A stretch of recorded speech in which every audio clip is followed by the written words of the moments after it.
Salut les filles, donc aujourd'hui je reviens encore avec un tag. Je sais que c'est la deuxième fois que j'en fais en très peu de temps, mais il y en a pas mal qui circulent en ce moment et qui sont assez sympas. Donc celui-ci c'est I Love Drugstore Makeup Tag, qui est donc plutôt basé sur les produits de grande surface, donc drugstore pour toutes les étrangères, les américaines et les anglaises. Nous on n'a pas de drugstore chez nous, mais ça équivaut aux produits de grande surface, donc ils sont relativement accessibles à tout le monde. Donc c'est pour ça que je me suis dit que ce tag vous plairait sûrement à coup sûr. Il est assez complet et j'ai trouvé plein de produits à vous montrer, donc on va commencer sans plus tarder. Donc première question, quelle est la marque de maquillage préférée? Quelle est ta marque de maquillage préférée en grande surface? Donc j'en ai pas une, j'en ai plusieurs. Je dirais d'abord Maybelline parce que j'aime beaucoup leur mascara. J'aime beaucoup leur color tattoo. Ils ont des fards assez sympas. Donc Maybelline en général, je suis rarement déçue.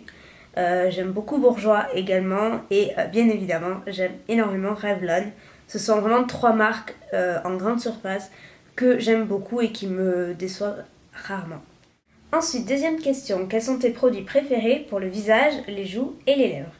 Alors, pour le visage, j'en ai deux à vous présenter. Tout d'abord, la bébé crème de chez Maybelline, qui est vraiment extra. Je vous en ai parlé tout l'été, puisque c'est le produit que j'ai porté pendant tout l'été. Je n'ai pas porté de fond de teint ou autre, j'ai vraiment porté cette bébé crème-là, et elle est extra. Donc là, je ne l'utilise plus, puisque c'est ma teinte d'été, et j'ai bien débronzé, donc c'est trop foncé. Mais sinon, elle est vraiment extra, elle unifie, elle ne couvre pas par contre si vous avez des imperfections ou autres, mais elle unifie vraiment bien le teint et elle tient assez bien et on a l'impression de ne rien porter, donc c'est super agréable l'été. Et toujours pour le visage, j'ai le l'anti-cerne Ilse Mix de chez Bourjois. Donc moi j'ai la teinte 52 médium. Pour les joues, j'ai ce blush là. Alors il a été un petit peu maltraité, du coup on voit plus la marque, mais je pense que vous reconnaissez. C'est de chez NYX, c'est le blush Pinched, qui est hyper méga utilisé. J'adore ce blush, je le porte notamment aujourd'hui et je le trouve magnifique. Il est vraiment superbe et c'est vraiment mon produit préféré en termes de drugstore pour les joues. Ça a été dur de choisir. Donc le tout premier produit, ce sont quand même les lip butter de chez Revlon que j'adore vraiment. Ils ont sorti ça cette année je crois et j'en suis assez folle. J'ai 4 teintes et j'aimerais m'en acheter une 5e. Donc là en l'occurrence c'est le Sweet Tart et le Creamsicle. Donc un plus nude et un plus flashy on va dire. Ils sont extra, sont des baumes à lèvres qui sont aussi pigmentés que des rouges à lèvres. En même temps ça hydrate super bien et c'est hyper agréable à porter. J'ai également une des nouveautés de Bourjois qui sont vraiment géniaux. J'en ai fait un article sur le blog avec tous les swatchs de toutes les teintes disponibles en magasin. Donc ce sont les rouges éditions de Bourjois. Le packaging est super sympa. Celle-ci c'est la numéro 7 et c'est Fuchsia Graffiti. Ils sont géniaux aussi. Je les compare un petit peu au lip butter. Le fini n'est pas le même, mais ils sont hyper hydratants et c'est plutôt pas mal. Et toujours en termes de rouge à lèvres de grande surface qui sont pas trop disponibles en France, mais si vous habitez en Suisse, en Belgique, en Allemagne ou que vous avez possibilité de vous les procurer, les rouges à lèvres Catrice sont extra également. Donc là en l'occurrence c'est le Frozen Rose, c'est le 130 qui est comme ceci et j'aime beaucoup les rouges à lèvres Catrice. Ils coûtent moins de 5€ et ils font carrément leur effet, ils ont de superbes couleurs. Les produits que tu aimes le moins. C'est très difficile en fait. J'ai beaucoup de mal à répondre à celle-ci parce que en général, étant souvent sur YouTube, sur les blogs, enfin voilà, assez geek on va dire sur les réseaux sociaux et tout, un petit peu partout. Avant d'acheter, je me renseigne toujours, 99%. Je me renseigne sur le produit, sur ce que les gens pensent, sur comment il est en général. Donc du coup, c'est assez rare que je sois déçue, ça arrive bien sûr, mais c'est assez rare. Et quand je suis déçue, je garde rarement les produits, soit je les donne, soit je les vends. Donc en général, je m'en souviens pas forcément. Mais là, j'ai quand même noté les fards à paupières ELF. Donc, ouais, j'aime pas spécialement les fards ELF.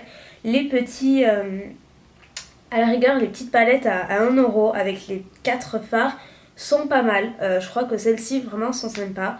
Mais après le reste, les grandes palettes et tout, elles sont pas pigmentées et elles sont très poudreuses. J'ai une grande palette, les couleurs sont super belles et on a envie de faire plein de trucs avec, mais une fois qu'on applique le fard, c'est pas du tout pigmenté, c'est limite transparent et c'est très poudreux. Donc voilà, ça vaut pas spécialement le coup pour moi et c'est un produit que j'aime pas du tout. Quelle est ta meilleure bonne affaire maquillage? Alors là pareil, j'ai eu beaucoup de mal parce que Bonne affaire maquillage, en France c'est assez difficile d'en faire. Je trouve que le maquillage en France est assez cher généralement. Ce que je dirais, ce produit-là, qui est mon anti-cerne chouchou préféré de tous les temps. Même après les Mix de Bourjois, c'est pour vous dire. Donc le packaging s'est effacé. Pourtant je prends vraiment soin de mon maquillage, mais ça tient pas beaucoup. Donc peu importe. C'est l'anti-cerne de la marque Collection 2000 que j'avais acheté à Londres chez Boots. Et ce truc-là, je l'avais payé moins de 5 €. Et il mérite vraiment les anti-cernes les plus chers du marché, des plus grandes marques, et il les vaut largement. Ça vaut pas du tout son prix, ça vaut carrément plus. Ça couvre, ça ne file pas dans les plis, ça ne marque pas les petites peaux, et il est hyper facile à appliquer et il dure hyper longtemps. Moi il dure toute la journée, donc c'est vraiment plutôt cool. Ensuite, quel est ton produit préféré parmi ceux qui sont souvent négligés? Donc pareil, j'ai 2 produits, enfin 4 en comptant plusieurs couleurs. Le premier, c'est un produit dont on parle très très peu, j'en ai très rarement entendu parler. C'est cet eyeliner là, donc certes il n'est pas vendu en France, il y a plusieurs produits qui ne le sont pas, mais j'ai réussi à me le procurer, donc c'est tout à fait possible. Je l'avais commandé sur eBay US, c'est un eyeliner liquide de la marque Dollywink, et c'est une marque asiatique, donc franchement c'est une tuerie. Cet eyeliner là, il coûte vraiment pas cher, j'avais dû le payer dans les... je sais plus, ça fait plus d'1 an que je l'ai, mais j'avais dû le payer, je sais pas, 7-8 €, quelque chose comme ça. Et il est extra, et là justement, il m'en reste quasiment plus. Voilà, et je commence à le terminer, mais vraiment, donc il faut à tout prix que j'en rachète un. Le pinceau est hyper fin, ça permet un tracé hyper précis, et en même temps il est très très noir, il est pas cher. Le packaging est hyper mignon, donc que dire, j'adore. Autre produit, pas spécialement négligé, mais pareil, j'en entends pas tant parler que ça, et pourtant ils sont géniaux. Donc moi j'en ai 3, mais j'aimerais en avoir beaucoup plus que ça. Notamment en Amérique, ils ont plein de teintes que nous on n'a pas, et ça fait un petit peu rêver. Ce sont les Color Infaillibles de L'Oréal. Ils sont géniaux. Donc moi j'ai 3 teintes. La première, je l'avais utilisée donc dans un tutoriel. C'est Amber Rush, donc rafale ambrée, qui est magnifique. J'ai ensuite celui-ci qui est superbe, ma mère en est amoureuse, c'est le Burning Black, et c'est un prune très foncé, hyper pigmenté. Et enfin j'ai ce fard là qui est superbe, qui est Midnight Blue, donc bleu minuit, qui est donc un bleu nuit, mais assez flashy, et pour les smokies il est superbe. Donc voilà, ce sont vraiment des produits, je trouve, dont on parle pas assez, et je les utiliserai pour vous faire des tutoriels parce qu'ils sont extra. Ils sont hyper pigmentés puisque ce sont quand même des pigments pressés, donc ça fait quelques chutes, mais la couleur est sublime et ressort exactement pareil que dans ce que l'on voit à travers le packaging. Ensuite, 6e question, un produit de grande surface trop cher? Alors là je dirais en général les mascaras. Ouais, je dirais en général les mascaras, les palettes de fard à paupières aussi. Toutes marques confondues, je dis pas une marque en particulier, mais même un peu tout ce qui est en France, je trouve ça hyper cher, c'est vraiment abusé. Quand on voit par exemple les Lip Butter en France qui coûtent 13 ou 15 € je crois, j'ai plus les prix en tête donc je vais pas dire de bêtises, mais c'est entre 13 et 15 €, et aux États-Unis ils coûtent entre 5 et 7 € quoi l'unité, donc c'est carrément abusé la marge de prix qu'il y a, et voilà, je trouve ça hyper cher. Donc c'est pour ça que je commande beaucoup sur eBay US, encore une fois, il n'y a pas de petite économie comme on dit. Ensuite, avant-dernière question, c'est là où j'ai le plus de trucs à vous montrer, donc tes meilleurs dupes. Pour vous montrer le blush Pinch de NYX, et qui est pour moi un superbe dupe du Orgasm de NARS. C'est pour moi pas les mêmes à 100%, mais quasiment, franchement. Je pense que vous voyez, ils se ressemblent énormément, ils ont les mêmes reflets dorés, ils ont les mêmes irisés, le rose est quasiment le même, et pour un prix carrément beaucoup plus inférieur. Autre produit pareil, NARS et ELF cette fois-ci, c'est le All Over Color Stick, qui est donc un stick illuminateur qui se présente comme ceci, qui coûte 1 € et que je compare assez bien au stick de chez NARS. Donc c'est pas du tout la même teinte là. Là j'ai le Copacabana, mais vous avez le même en teinte Orgasm notamment, qui je pense lui ressemble beaucoup. Vous avez plusieurs teintes NARS, mais franchement c'est le même principe. Le prix est 40 fois moins cher chez ELF et il est tout aussi bien. Donc après bon, au niveau de l'odeur c'est pas le top, mais c'est pas vraiment ce qu'on retient, et pour 1 € je pense qu'on va pas vraiment chipoter. Il est tout aussi bien, il fait un effet assez subtil sur l'ossature des joues, et moi j'aime beaucoup. Niveau poudre, alors là pour moi c'est vraiment des dupes totalement. c'est la MSF de chez MAC et la Skin Finish de chez Catrice. Donc ce sont toutes les deux des poudres pour le teint et l'effet est encore une fois quasiment le même. Vous avez, je vais en mettre partout, 2 secondes j'arrive.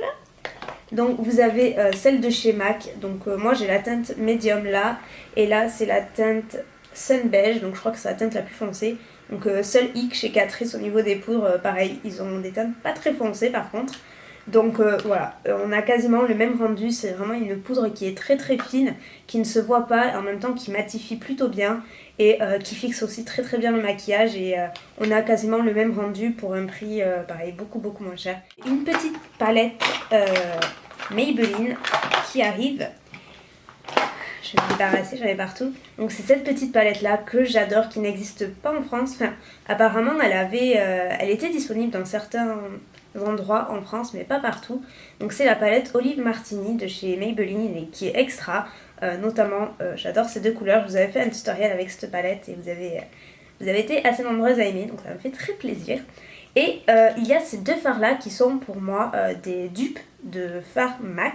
Donc celui-ci pour moi c'est carrément le dupe de Mulch. Donc peut-être pas à 100%, celui-ci tire un peu vers le rouge rouille. Et par contre celui d'à côté c'est carrément le dupe de Club, qui est un des fards les plus connus chez MAC, qui est un duochrome, donc qui a des reflets verts et des reflets un petit peu top rouge. Il est assez exceptionnel ce fard là. D'autres dupes au niveau rouge à lèvres.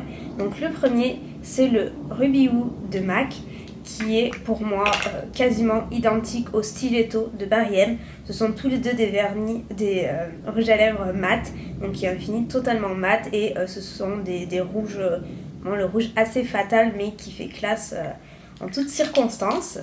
Dernier dupe en matière de rouge à lèvres, il y a le Watch Me Simmer, donc qui était en plus une édition limitée, et je trouve qu'il ressemble énormément à ce rouge à lèvres là de chez L'Oréal, qui est le Pink Passion, le 371.